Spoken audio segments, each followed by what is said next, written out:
L'Esprit Saint est le don de force.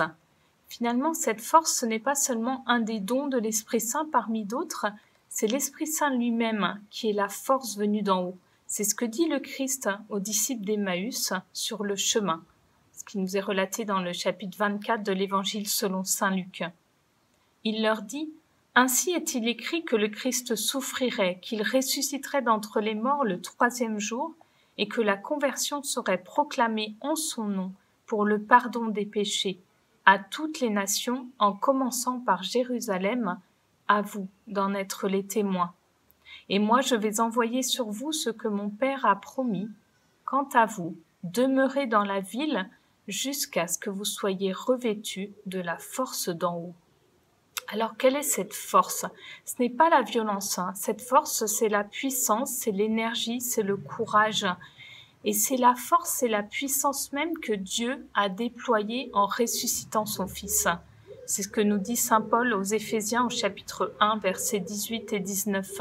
« Qu'il ouvre à sa lumière les yeux de votre cœur pour que vous sachiez quelle espérance vous ouvre son appel et quelle puissance incomparable il déploie pour nous, les croyants. » C'est l'énergie, la force, la vigueur qu'il a mise en œuvre dans le Christ quand il l'a ressuscité d'entre les morts et qu'il l'a fait asseoir à sa droite dans les cieux.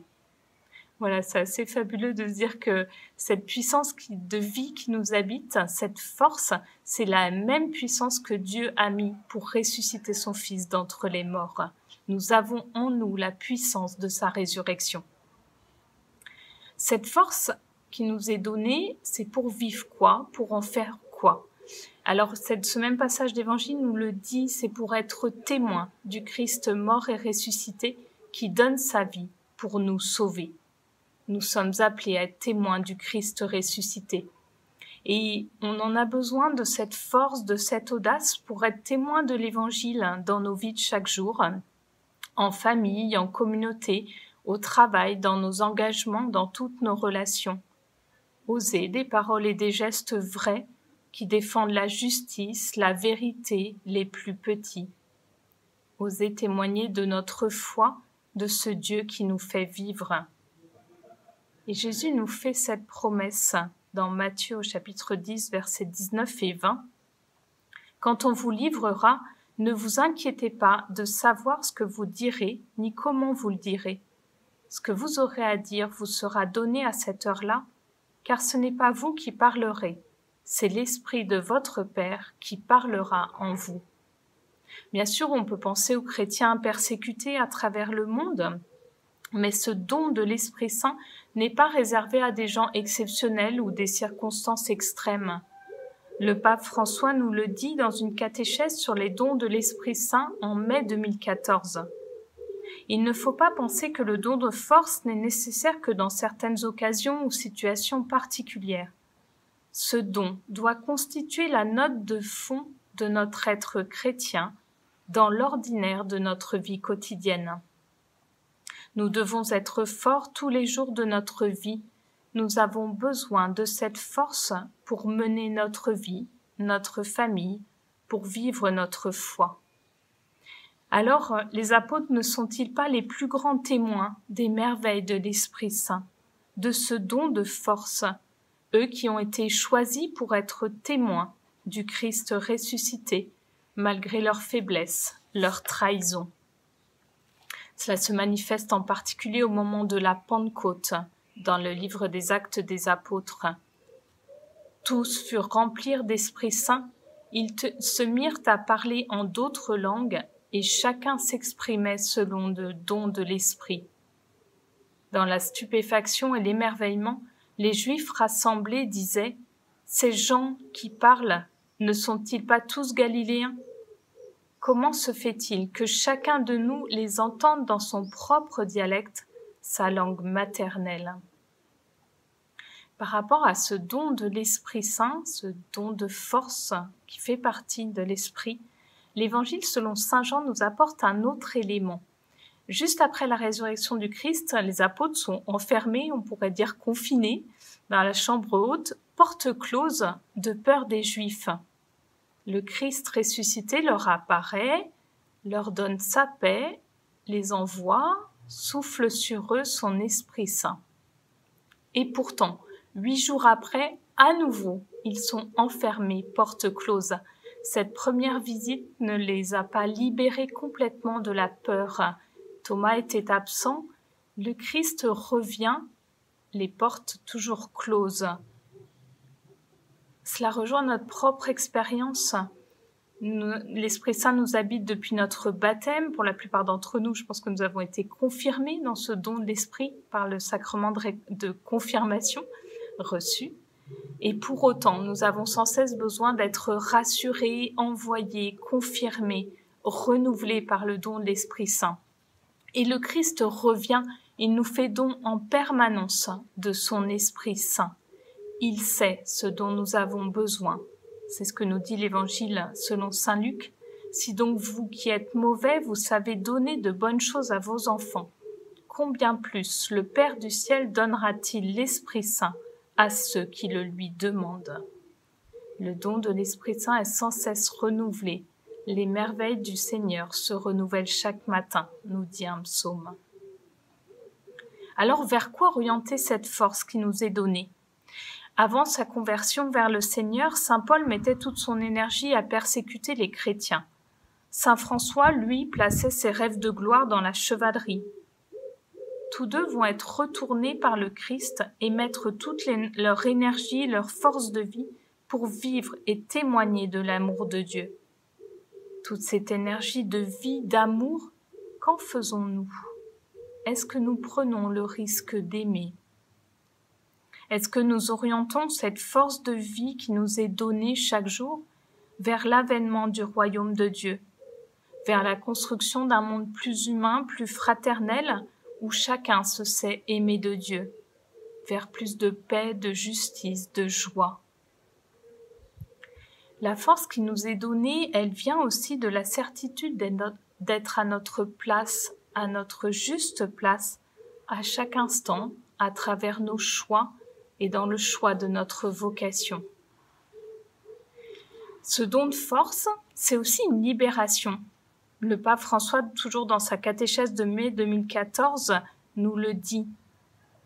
Avec le don de force, l'Esprit Saint libère le terrain de notre cœur, le libère de la torpeur, des incertitudes et de toutes les craintes qui peuvent le freiner, de sorte que la parole du Seigneur soit mise en pratique de façon authentique et joyeuse. C'est une véritable aide, ce don de force. Il nous donne la force, il nous libère aussi de beaucoup de freins. Alors quelles sont les peurs, les freins qui m'habitent ? Est-ce que j'ose demander au Seigneur de m'en libérer ? Saint Paul le réaffirme dans la lettre aux Romains au chapitre 8. Tous ceux qui se laissent conduire par l'Esprit de Dieu, ceux-là sont fils de Dieu.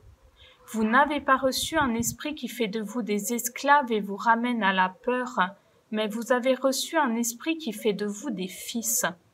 Et c'est en lui que nous crions « Abba », c'est-à-dire « Père ».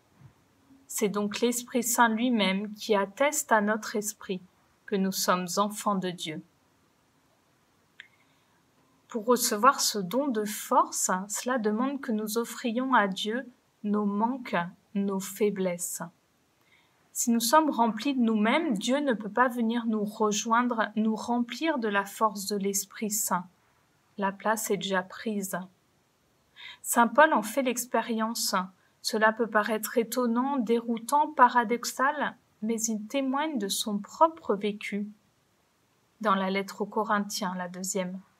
J'ai reçu dans ma chair une écharde, j'ai envoyé de Satan qui est là pour me gifler, pour empêcher que je me surestime.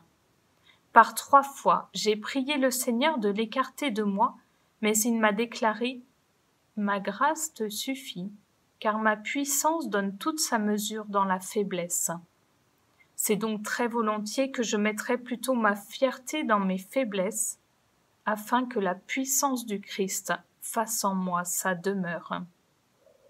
C'est pourquoi j'accepte de grand cœur pour le Christ les faiblesses, les insultes, les contraintes, les persécutions et les situations angoissantes, car lorsque je suis faible, c'est alors que je suis fort. Il dira aussi dans la lettre aux Philippiens « Je puis tout en celui qui me rend fort ». Et dans le domaine de l'esprit de la prière où nous sentons souvent démunis, saint Paul nous redit « L'Esprit Saint vient au secours de notre faiblesse, car nous ne savons pas prier comme il faut. L'Esprit lui-même intercède pour nous par des gémissements inexprimables. » Alors oui, nous sommes appelés à faire de la place dans nos vies, dans nos cœurs, et à demander au Seigneur de venir nous donner sa force. Un peu à l'image de la Vierge Marie, qui dit à l'ange « Comment cela va-t-il se faire ?» et qui entend l'ange lui répondre « L'Esprit Saint viendra sur toi et te couvrira de son ombre. » Marie chante sa louange dans le Magnificat. Elle proclame ce qu'elle vit de l'action de Dieu dans son cœur, dans son corps, dans toute l'histoire du peuple d'Israël.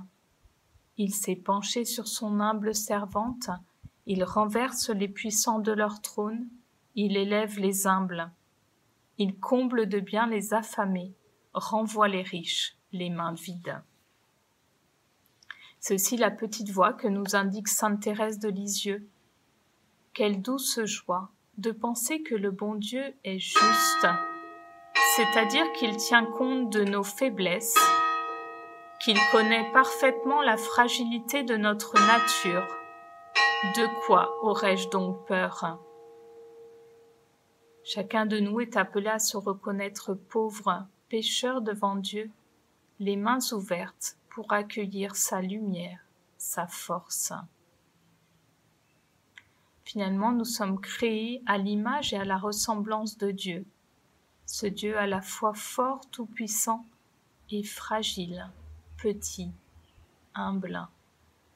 Il est le Dieu d'humble amour, comme le dit Elia Delio, une sœur franciscaine, un Dieu qui mendie notre amour. Alors pour terminer, je vous partage cette prière du pape François.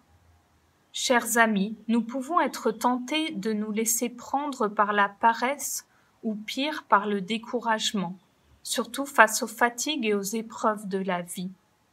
Dans ces cas-là, ne perdons pas courage, mais invoquons l'Esprit Saint pour qu'avec le don de force, il puisse soulager notre cœur et communiquer à notre vie, à la suite de Jésus, une force et un enthousiasme nouveaux.